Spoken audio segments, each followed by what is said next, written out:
सबकी नजरें आर्टिकल 370 पर चल रही सुप्रीम कोर्ट की हियरिंग्स पर हैं।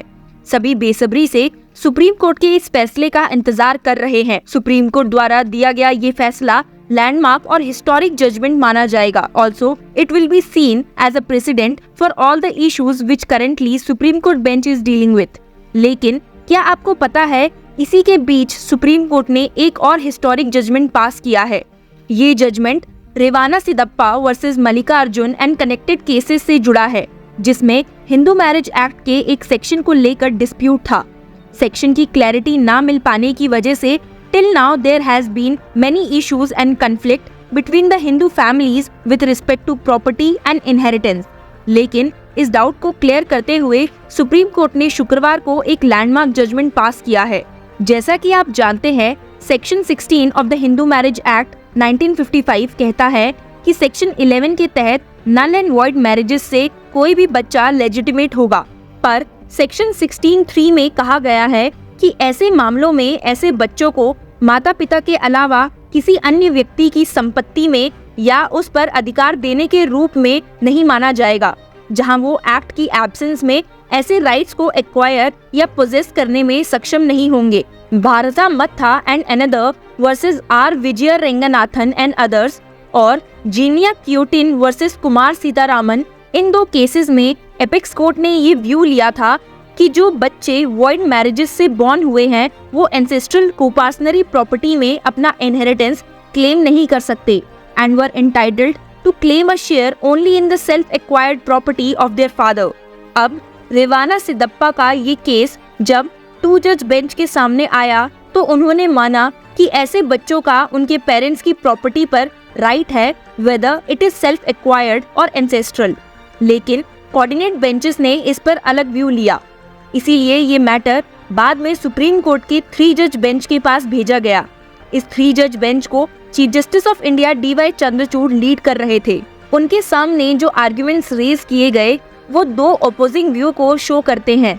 First, the Hindu marriage act was a beneficial legislation and its intent was to confer a social status of legitimacy on a group of innocent children who were otherwise treated as illegitimate. Further, no child should be considered illegitimate as it was the marriages which resulted in bearing of such children which had a degree of illegitimacy, not the child. इसीलिए the status of illegitimacy given to children under section 16 of the Hindu Marriage Act also provided them a right in their parents' ancestral property. जो दूसरा view इस matter में देखने को मिला वो ये था कि सेक्शन 16 में बच्चे को दी गई लेजिटिमेसी का ये मतलब नहीं है कि उस बच्चे को हिंदू सक्सेशन में एक कोपार्टनर प्रॉपर्टी में एक कोपार्टनर के लेवल में रेस किया जा सकता है, जो सर्वाइवरशिप पर निर्भर करता है, ना कि सक्सेशन पर। अगर एक प्लेन और लिटरल रीडिंग दी जाए तो सेक्शन 16 अडॉप्ट किया गया था ताकि लेजिस्लेशन का इंटेंट सेफगार्ड किया जा सके। साथ ही ये भी सबमिट किया गया कि पेरेंट्स की सेल्फ एक्वायर्ड प्रॉपर्टी सक्सेशन द्वारा डाइवोर्स्ड इलेजिटिमेट चिल्ड्रन को मिल सकती है, पर सर्वाइवरशिप में नहीं।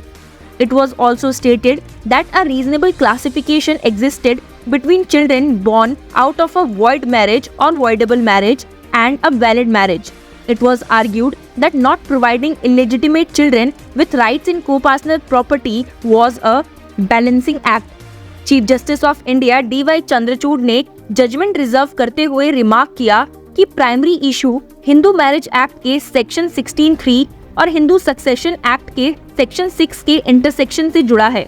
इन सेक्शंस के कंटेक्स्ट में the chief justice of India underline that the question that arose was when does the property become of the parent. Judgement pronounce करने के बाद चीफ जस्टिस ऑफ इंडिया ने कहा कि जजमेंट में एक इलस्ट्रेशन कंटेन है जो उन्होंने हियरिंग के दौरान यूज की थी, and that illustration is suppose there are 4 brothers C1, C2, C3 and C4. C2 dies. Notional partition takes place immediately before his death. C2 has a widow, a daughter from a valid marriage and a son from an invalid marriage. So, if a notion partition is to take place, C2 will be getting 1/4 of the co-partnery property. So that share which would be allotted to C2, namely the 1/4, would be distributed among him, his wife and his daughter, that is 1/12 each. Further, the 1/12 share of C2 would be distributed among the wife, the daughter and the son from the invalid marriage.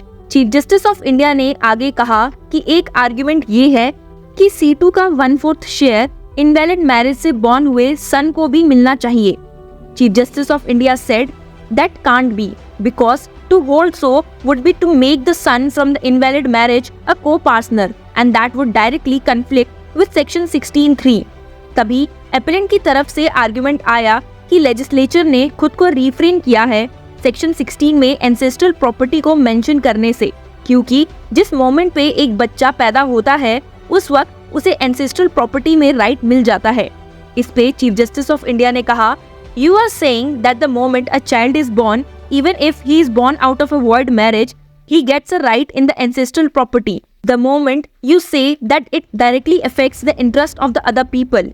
इसके बाद chief justice of India ने अपना judgement pronounce किया और clarification दिया कि ये ruling सिर्फ हिंदू ज्वाइंट फैमिली प्रॉपर्टीज पर एप्लीकेबल होगी, govern by Hindu Mitakshara law.